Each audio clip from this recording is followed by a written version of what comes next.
Hello everybody, what is up? Welcome back to the channel.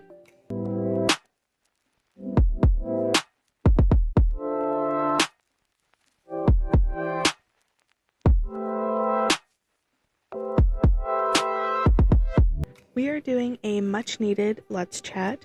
Before we get into our fun topics for the day, I have a couple of life updates that I'm going to share with you guys. As some of you may know, I just graduated college recently. So I've spent the past now 2 months since I've graduated networking basically, which has been interesting.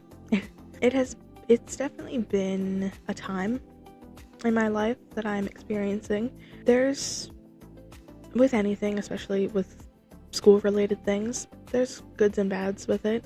It's been nice to kind of dive into this world a little bit more and kind of connect with different people and just experience something new. But it's definitely been a learning experience because it's very out of my comfort zone, which that's what this year is all about, so I welcome it. It's really funny, I actually never told this story. My career advisor, who I've had many meetings with, he's a hoot. He, when initiating the networking conversation, he said about, it's basically like dating. He was like, you have to put yourself out there and you have to just go for it. Which I thought was really funny for him to compare it like that. It's also funny because that's not a comfort zone of mine either, so maybe they'll both help each other out. I don't know. But it's definitely been an interesting experience kind of being able to talk to like-minded people or just different creatives who are in a similar situation as me, or even people who are in different fields than I am, they're not necessarily in film or writing.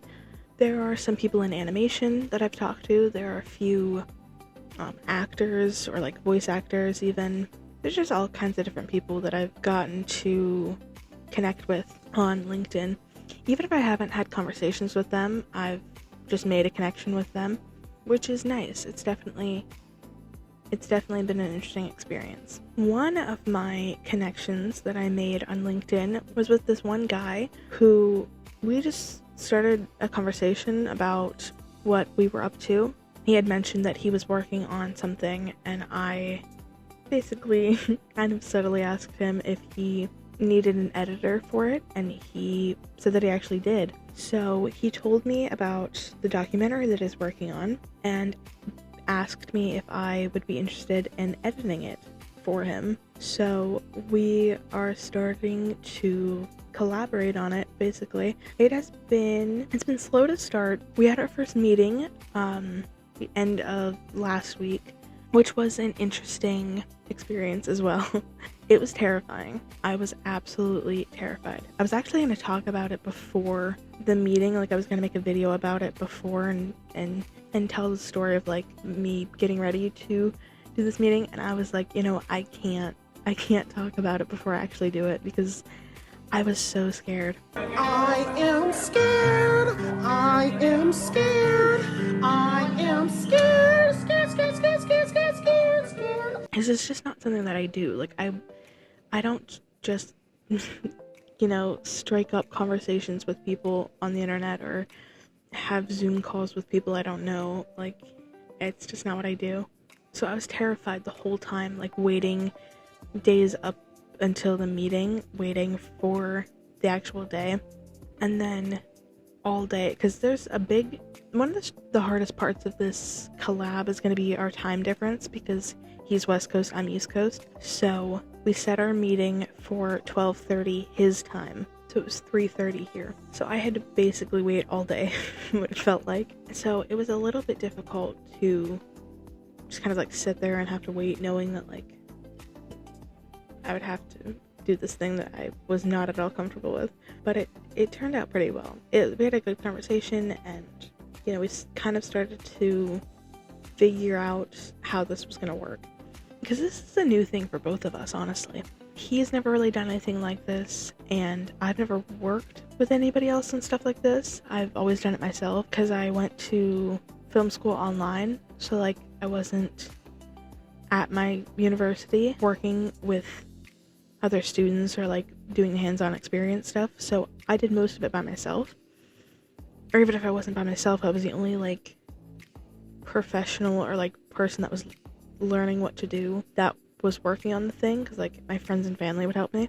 So I've never worked with anybody on stuff like this because I've never experienced that yet. So I told him that, and I was very honest about the fact that like I was kind of nervous almost to experience this for the first time, because my fear, and what I told him was like, I've only ever edited footage that I've filmed. Like I've never done this for somebody else. So like the fact that I don't know anything that he's filmed, because I'm also coming into this late. He's already been working on this documentary for years, and he's just kind of started to like wanting to get back into it kind of thing. It's a long story. So like I'm kind of coming into this a little bit late in the game, so I feel like that also might be a disadvantage for me. Or it just kind of puts me in a weird spot in a way. I don't really know how to explain it. But I don't know too much, because like I said, we've just kind of started working on it, or like figuring out how we're gonna do this. He's sending me a hard drive with the footage on it soon so I can start editing it. I'm hoping, it's smooth sailing from here. Again, I have no idea what I'm doing. Like I know what I'm doing. Like I know how to edit. I know like the technical part of it. But as far as the collaboration part of it, I have no idea what I'm doing. I've never worked with anybody else before. So this is going to be a terrifying but interesting experience. So I definitely plan on telling you guys a little bit more about it and sharing more details when I find out some more stuff, or like, when the project starts rolling and stuff. So stay tuned. Also, because I'm going to be working on this, I don't know how filming and uploading is going to work from this point on. I'm hoping it doesn't affect it too much, but honestly I can't promise anything. I'm going to try my hardest to film and edit every week. I might not do 2 videos a week, but I guess I never really planned on doing 2 officially. It was just kind of, if I had an extra video, I would upload it on like a Tuesday or Wednesday. But I definitely want to keep the Saturday schedule as frequent as possible. But just know that I'll be working on the documentary, so if I don't upload, then that's why. But even if I don't upload like whole videos, I definitely want to post a lot of shorts, so I'll keep some kind of content going. And like I said, I have community posts up on my channel if you want to check that out. Keep you guys updated. I also have my socials, I'll post on those. So I'm going to try to remain as consistent as possible, not only just to continue uploading and whatever, but also to kind of update you guys and keep a digital diary for myself of this kind of process that I'm going to be going through. Because it's an exciting time in my life, and I think it's going to be really interesting and really nice, like in the future, even a couple of years, to look back at this time when I was like starting on my first collaboration, which is crazy. And it's going to be really nice to look back at that and just kind of remember like mentally where I was at that time in my life. It's also just, it's crazy that like I'm going to work on a project, like my first one, It's only been 2 months out of school and I'm already working on something, which is crazy. Like, it's nothing too big yet, it's not like official, but it's very promising. The reason I even wanted to work on this is the story of the documentary really piqued my interest, and I think that it has a really good message, and I think it's a beautiful story. That's why I cared enough to work on it. And he's really hopeful that this can really have a space in a film festival environment, that it can find its audience, And I, without really even having found my place within this project or seeing any footage so far, I kind of feel that way too. I think that this documentary has a lot of potential, and I'm so excited to be able to work on it and to share it with other people. Speaking of life updates and things that have been happening lately, I just recently was cleaning my room, basically all last week. I have carpeting in my room, and I also have pets, so you could imagine how that goes. So I've been needing to clean that for a while and just kind of like tidying up some stuff that was in my room that I just kind of had like on a to-do list forever. So I have been kind of rearranging things or sorting through stuff, like I said, pretty much all week. So it's been hectic, but I'm finally at the end of that now. I spent so much time cleaning my carpet. Like, it needed so many rounds, and I stayed up so late. Like a couple days out of the week. The one day I literally stayed up until 7 o'clock in the morning, and I had been working on it like all day. It's crazy. One of the nights that I was cleaning, I was like, well, what do I want to do? What do I want to listen to music or like watch something or whatever? Because the problem, I didn't want to watch anything that I cared too much to like focus on, because a lot of the time my back was going to be towards my TV. My TV is mounted on the wall right above me, right here, and I was like mostly working on this side of my room, so like my back was towards the TV. I was like, I don't want to put anything on that I actually care to like watch. So I was just, for the most part, like rewatching YouTube videos that I've seen 1,000 times. And it wasn't really piquing my interest, so I was like, ooh, you know what always hits? I put on the Eras Tour. And it was such an incredible experience. Cleaning while watching the Eras Tour is peak. It's literally the best experience ever. If you haven't done it, I highly recommend. But it just kind of got me thinking. I've seen the Eras Tour a couple of times now. Like, I went when they put it in theaters, my friends and I went, and then I haven't really stopped watching it since they put it on Disney+. I've seen it so many different times, and every time I literally react to it like it's the first time I've ever seen it. I cry every time. I like the same parts too. It's just such an emotional experience. Because like if you care about it, it's so emotional, or like it's just so, I don't even know how to describe it, honestly. It's just such an amazing experience. Like, it's such a beautiful concert. It's almost more than a concert at this point. It's incredible. Everything looks stunning. She's so sparkly all the time. The music is just phenomenal. Like, there's so many songs that I really wish they would have added, especially with Speak Now. The fact that they only have one is crazy. But the songs that they picked, honestly, they're so good. It's kind of sad to me that, like, it's over. Like, I know obviously it had to end at some point. It went on for 2 years. But to an extent, it's like, can we just keep doing that? Like, it doesn't have to be the same kind of intensity. But I feel like once you do the Eras Tour, you almost can't do a normal concert. Like, I almost feel that way about, like, other singers that didn't even do Eras Tours. Like, the ones, they never had that big of a concert because nobody's ever done that big of a concert. It almost just made all other concerts or tours seem so lacking in a way. Which is, like, no offense to anybody, or even future Taylor, because obviously she's probably not going to do that again. But that's not saying that she's never going to tour again. I don't see her not touring. But I do think she is taking a well-deserved break. It's honestly just so crazy to me when people don't like Taylor.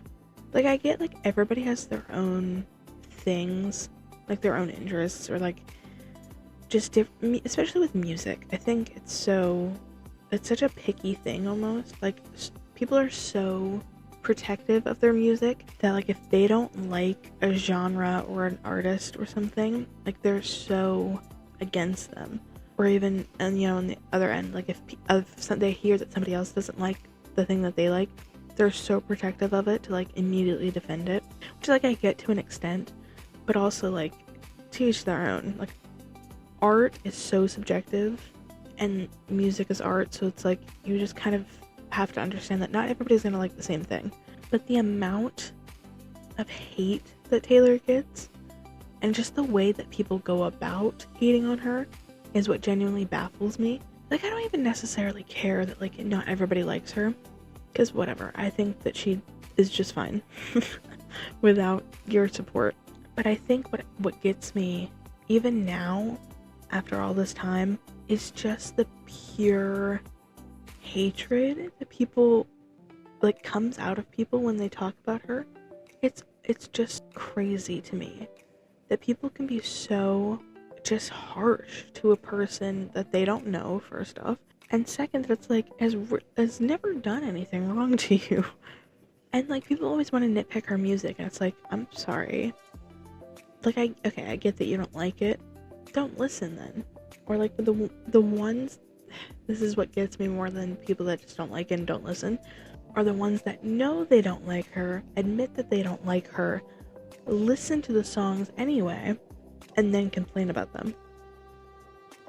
You want to give them a try, go for it. Maybe one of these days you'll change your mind, but don't listen to songs by an artist that you know you don't like and then complain about them. It just drives me up a wall, because then they make it everybody else's problem. I don't go around parading the fact that I do like her. I talk about it, sure, but I don't shove it down people's throats that you not liking her, you do that. You do shove it down people's throats that you don't like her and her music. I didn't ask.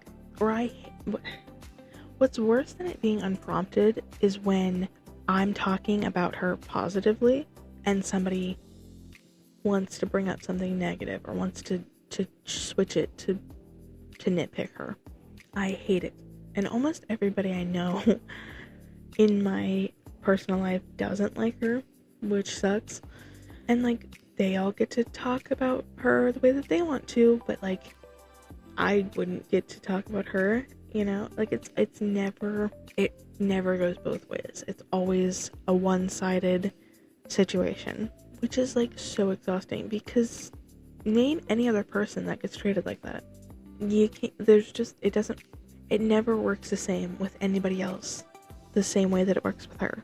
Like, I really can't think about anybody else that is so controversial, almost, in a way. And that's not really against her, but like, it's such a divided topic. Do you know how badly I want to be able to experience like OG fanfics? Like, I love fanfiction now. It's okay. I love a good fanfiction. I really do. And sometimes it depends on who it's about. Sometimes the older the better, because like, now people are a little sensitive. People are a little sensitive about it, especially if it's like a real person. They're like scared to write about them. I'm like, I understand. Okay, it's a weird topic. It's a weird situation to write a story about a person. And I especially get not liking that as the person it's being written about. But it's not for you. Like, I hate when like YouTubers will say that, because they're more likely to do it. When YouTubers who have fanfictions written about them make a video about reading them, and then they sit there and complain that's been created. Like, you opened that can of worms. You dived into a world you weren't prepared for. And it wasn't made for you. It was made for other people. Like, it's just not written the same anymore. So I miss OG fanfictions. And I never really got to read them fully. I started reading fanfiction when I was 12, which was 2017. So I feel like it's not a bad time, but I feel like it's not like 2012, you know? Like, I feel like I wish I could have experienced like Tumblr fanfictions, you know? Like, they still have them, but it's just not the same. I feel like the type of fanfictions that almost reach millennial age, those are the ones that like, that's the core of fanfiction, you know? You know how badly I want to read like an OG being sold to One Direction fanfiction? It would be so amazing. And I just don't think that I could find them now. I've never really tried, but I don't think it would be as simple to find them now. Or if I do, I don't know that they would be the proper ones. Like, I don't think that they'd be the same ones that other people were reading before. I feel like they'd be new ones that people are trying to make to match the other ones. But I want to read like an OG One Direction at its peak fanfiction. And I just don't know where to find them, because I know that a lot of them were on Tumblr, which I have an account, but I don't really get on. And AO3 was getting shut down. I don't know if it actually has been yet. It's so sad. Can you believe that they shut down? Did they do that yet? Hold on, I have to see if they actually shut down AO3 yet. It's not shutting down. AO3 is not shutting down in 2026. As of April 2026, the site is exiting its long-term open beta phase to become a fully stable, mature archive after 17 years. Oh, they're actually doing the opposite. 10 million user milestone. Oh my goodness. 10 million people on AO3. In 2026, AO3 celebrated 10 million registered users and 17 million fan works. Beta phase ending. The site transitioned out of its 17-year open beta phase in April 2026. So it's actually so the opposite. Okay, that actually makes me really happy. I mean, they can get an app now because I had to get like a weird like off-brand app. I don't have it anymore, but I hate the AO3 website so much. So I'm hoping that this means it's going to be fixed. Oh my goodness, I don't think I realized it was in a beta phase all this time. Also, 17 years is crazy. But that's what I'm talking about. So like, okay, so 17 years. People have been using AO3 for 17 years, which means that it has so much history within its walls. But like, that's where I would find the good stuff. I need to get back on it. Now that I know it's not getting shut down, I'm gonna be visiting it more often. That's crazy. I kept hearing everybody on TikTok saying that it was getting taken down, or like it was getting shut down. I don't know if they didn't know what was happening, or if people were just being dramatic or something. I don't know. Hard to tell with TikTok, I'm gonna be honest. The chokehold that being sold to One Direction had on young minds is crazy. It's insane. And also, what a funny concept. Being sold to One Direction. Like, that's funny. Like, it's funny for multiple reasons. It's a funny concept to think of in reality that happening, that being a real situation that somebody would have to go through. But more than that, it's so funny that like somebody thought of that. Like that was their big storyline. And then people ran with it and they just made a bunch of them. Like I want to know who the first person was like, what's my character's storyline gonna be? Oh, she has to be sold to One Direction. That's so funny. And like, did anybody else ever have that storyline? Did anybody get sold to like Shawn Mendes or something? Sold to BTS? I've only ever heard of it with One Direction. I don't know, maybe that was just, they have a much different fan base though, so I don't really know what's happening there. Kind of going back to like people being defensive of like their interests and whatever. Fanfiction's also like a funny thing because it's one of those things that like I feel like everybody knows about it, but with everyday people, like very few actually indulge. Like obviously, like at least AO3, millions and millions of people read fanfiction, obviously. But like, I don't know about you guys, I hardly know anybody that actually reads fanfiction. So it almost becomes like this niche kind of like almost you have to be ashamed of it kind of thing, which I don't like, but like everybody knows about it. So what I hate, this is in my head because I was watching Jeopardy the other day and I don't remember what the question was, but the one guy on there, and he was kind of old, he thought the answer was fanfiction. It was not. It had actually nothing to do with fanfiction. I don't know why he thought that, but I immediately got annoyed because I was like, don't guess fanfiction. You don't know anything about fanfiction, clearly, because you thought that was the answer. Like, I really wish I could remember the question because it was so obvious that it had nothing to do with it, but he guessed fanfiction. I was so annoyed. I was like, don't talk about that. If you don't understand it, don't talk about it. Like, my culture is not your costume. It's so, I just hate it. I hate when people talk about things that they don't understand or like they don't experience. If you never read fanfiction, that shows, then don't talk about it. And like the same with edits.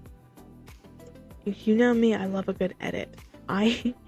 This is one of those little pet peeves of mine. I hate when people mix up thirst traps and edits. I hate that so much. There's a very clear difference between the two of them. And it's not like I have this love for thirst traps. I actually hate them. But edits, that's what I do love. So do not taint edits by calling them thirst traps because they're different. An edit is a collection of videos to a song. A thirst trap is a singular video and it's made by the person in the video. Like when you make a thirst trap, you're taking the video yourself.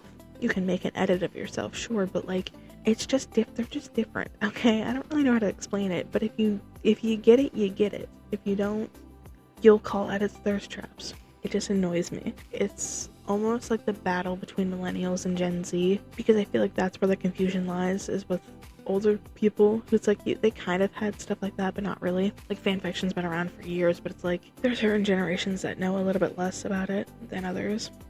Maybe not so much with millennials, but like Gen X, they don't know anything. Like it's so funny that they always want to say like, oh, the best generation, or the best generation, or like they think that like they had all this cool stuff, or like they were so weird, they were so different. You have no idea. I just hate when people, especially when they're in different generations, or like with the people that it's like they think that they had like mainstream interests, but it's like they're not into like 90% of things that everybody likes, and then they pretend to know about it. I feel like it's such a specific pet peeve, or like such a specific annoyance, but I feel like everybody gets it at the same time. Maybe it's not with the same things. I feel like everybody can kind of understand that annoyance to an extent. Like just think about the things that you care about, your interests, or like just a topic you know a lot about, serious or not, and think about how annoyed you get when somebody who clearly has no idea what they're talking about tries to talk about it. It's such a weird like rage that's inside of me when that happens. Because again, it's not a serious topic in the slightest bit, it's fan fiction. But I hate when older people try to talk about it, or like when they like assume that it's the same thing. Or like maybe even more annoying, people who are the same age as you but who don't like it, and they try to understand it, or like they try to reference it or make it seem like it's the same thing as something else. I don't know, it just gets under my skin. There are so many good fan fictions that I've read. I'm a Wattpad user, and I know that AO3 girls give a lot of hate to Wattpad, but I don't get it. I love Wattpad. It was the first fanfic app that I ever used, and I've never stopped since. I've actually never not had it on my phone. Like it wasn't like the first app that I got when I got my new phone, but it was definitely an important one to get again. There have been some really good ones that I've read. There was one, it was kind of a fanfic, but it was originally. It was originally a fanfic, and then it got morphed into a little bit more of like an original story. It was called, what's it called? Better Than You? No, what was it called?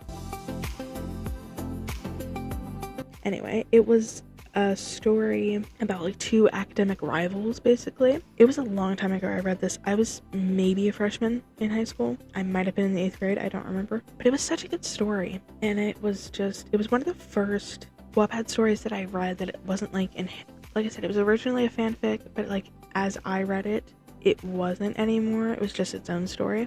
So it was one of the first stories that I read that it was kind of like an original. Even now, I don't read that many originals on Wattpad, but it was really good, and tell me I don't have it anymore. But yeah, it was about two academic rivals. They were like top of their class, the whole big thing. She played volleyball, I think it was. I want to say he played like lacrosse or something. I might be mixing up stories, I don't know. But anyway, they were like the best of the best. Like they did everything. They were involved in organizations, they played sports, they were at the top of their class, like literally like the perfect students, the perfect kids, whatever. They were both going head to head since like middle school, trying to be the best. And then of course, I don't remember actually like why they started spending time together. I don't know.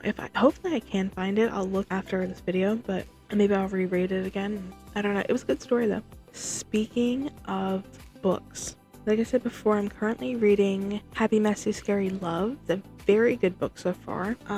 As I said before, she doesn't number her chapters, so I don't know what chapter I'm on, but I am almost halfway through. It has been a good read so far. I really, really like it. I like her writing style, and I actually like the main character, which usually I do not, especially in these kind of books. But it's a very good story. What surprises me about it is that I haven't heard anybody talk about it really. Like I looked on TikTok a little bit because I wanted to see what everybody else thought of it. There was like 2 videos maybe, and they didn't have a whole lot of views. So like nobody's really talking about this book, which is crazy. So I definitely want to do a review video on here and probably on my TikTok when I'm finished with it. But again, because I'm going to be working on the documentary, it'll probably be a little bit. I've also been drawing a lot lately, so that's been taking up my time. But it's been nice though. I usually get in like a rut with drawing, so it's been nice to kind of get back into it. It's also been really nice to read again. I always read more in the summer. I always have. So I definitely wanted to, now that I'm done with school and everything, read more this summer. So I have a bunch of books lined up. My sister wants me to read the book Picking Daisies on Sunday, so I'm gonna read that next. She says that she thinks I'm not gonna like it. Pretty much, she's pretty certain that I'm not gonna like it, but she still wants me to read it, so I told her I would. And then there's 2 Lynn Painter books, which Lynn Painter wrote Better Than the Movies, which is my probably all-time favorite rom-com book. So she has 2 other books that we have, so I have to read those. It's The Do-Over and Betting on You, so I'll read those. And then she just bought Nothing Like the Movies, so we're both gonna read that. It is the sequel to Better Than the Movies. So we have a whole summer lined up. And then last summer I started Beach Read by Emily Henry, but I wanted to read it specifically by the pool, because I was like, oh, it'd be so cute to like, whatever, read Beach Read by the pool. But I didn't really get to read a lot by the pool, so I didn't really get far with that. I'm a couple chapters in, I think. Good story so far. I have been dying to get back into it. I think I'm gonna drop the whole poolside dream with it, but it'll still be nice to read it during the summer. And then I still have to finish Lights Out. I never finished it. And then I also bought Caught Up last year, so I'm gonna start that after I finish Lights Out. I'm gonna be so sad when I finish Lights Out because I'm gonna miss Josh a lot. But I'm also excited to get to know Nico, I think his name is. I don't know how I feel about it. And also, Game On is coming out, or has it already come out? I don't know, but I'll pick that up this summer. There's a lot of books I want to read. I also want to get back into the Throne of Glass series. I have 4 of them, I think. 3 or 4? Maybe 3. I'm on Heir of Fire currently, which I don't know why. I love the Throne of Glass series so much. I loved the first 2 so much. I don't know why. Heir of Fire is very hard for me to get through. I've reread the first 4 or 5 chapters 3 times maybe, trying, like, I would have to restart it because it took so long, or like I'd take such a big break from the last time I tried to read it that I would have to reread it because I couldn't remember the beginning. I even tried to skip through because I don't know what it is about this one, but I was like, I'll skim through the first couple of chapters until we get into the story, because it's a big book, so it's gonna take a bit.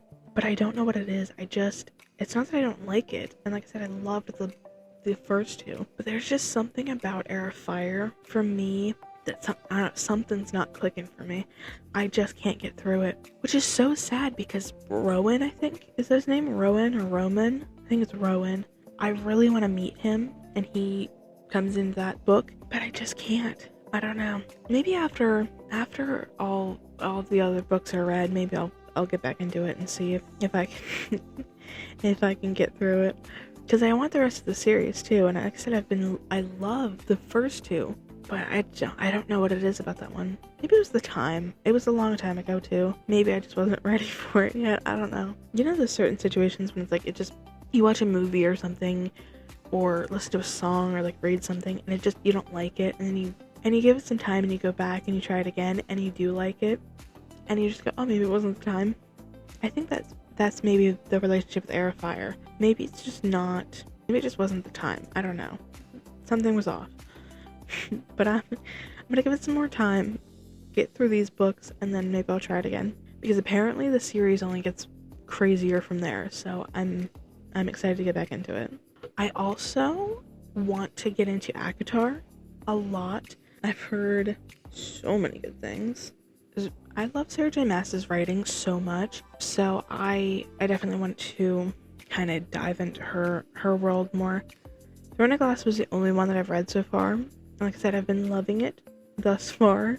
Don't know what it is about Air of Fire, but it makes me really want to get into ACOTAR because like I said, I've heard so many good things, and maybe more than Throne of Glass. It's like I feel like way more people talk about ACOTAR than they do Throne of Glass. Like I feel like if you just look up like Book Talk, whatever, you're gonna find ACOTAR eventually. But I feel like unless you look up specifically Throne of Glass, you're probably not gonna find it unless it's like a collection of those kind of stories. I don't know, maybe that's just me. Maybe it's just what I've found, but it just seems like it doesn't have as much of a following as ACOTAR, which, I mean, good for her, I guess. There's also, oh my goodness, so Teresa Levenseller, who wrote Daughter of the Pirate King, which I absolutely love that book. So good. And Daughter of the Siren Queen, of course, the second one. But she also wrote a story called Shadows Between Us. I've wanted that book for so long. I need to get it. I've heard so many good things, and I'm just absolutely obsessed with her writing. So I definitely want to check that one out too. And I love fantasy books so much. Since I read Daughter of the Siren Queen, I feel like I haven't read like a really good fantasy book in a long time. So I definitely want to get back into fantasy. I gotta find some more like that, you know. I need to go on Book Talk or something and see if there's any other good ones. I've been rewatching New Girl recently, which is partially what inspired me to do my bangs today. That and Air Store. But it's not that I ever forgot how funny that show was, but there's so many amazing moments, and I didn't realize how like quickly they came into the show. Like I didn't realize how many of the iconic lines and stuff were in the first season, or how quickly they kind of took some of the things, like Schmidt and Cece. I didn't realize, or like I didn't remember that happened so quickly in the show, or even them kind of pushing Jess and Nick. Like it was pretty quick. Like I'm in season 2 now, and they didn't really push it too much in the first season, but they kind of laid down the foundation of like, oh, these two are gonna be together at some point. But so far in the second, they're really pushing it. It seemed a lot more subtle the first watch. Like when like Jess has a boyfriend or like is talking to a different guy, like they'll pan to Nick to see his reaction, and I'm like, you're making it so obvious. It's just really funny. But oh my goodness, there are so many parts or like scenes that I was so excited to see again, and then there's so many other ones that I forgot about that that I'm absolutely obsessed with. Like the one I just watched recently, it was in season 2. It was when Jess and Winston wanted a tub in the loft, and they kept trying to convince the guys, and they were like, no, you can't get one. So they buy one anyway, and they keep it on the roof, and it like breaks the ceiling or whatever, and all of the water falls onto Schmidt's suits in his room, and so they fake a robbery, and they like tie themselves up so that Schmidt doesn't like think that they ruined his suits or whatever. It was just such a stupid but funny episode. There's so many moments that I forgot about. It's such a good show. I also have been loving Daredevil Born Again. There's only been 4 episodes so far, but my goodness, is it so good.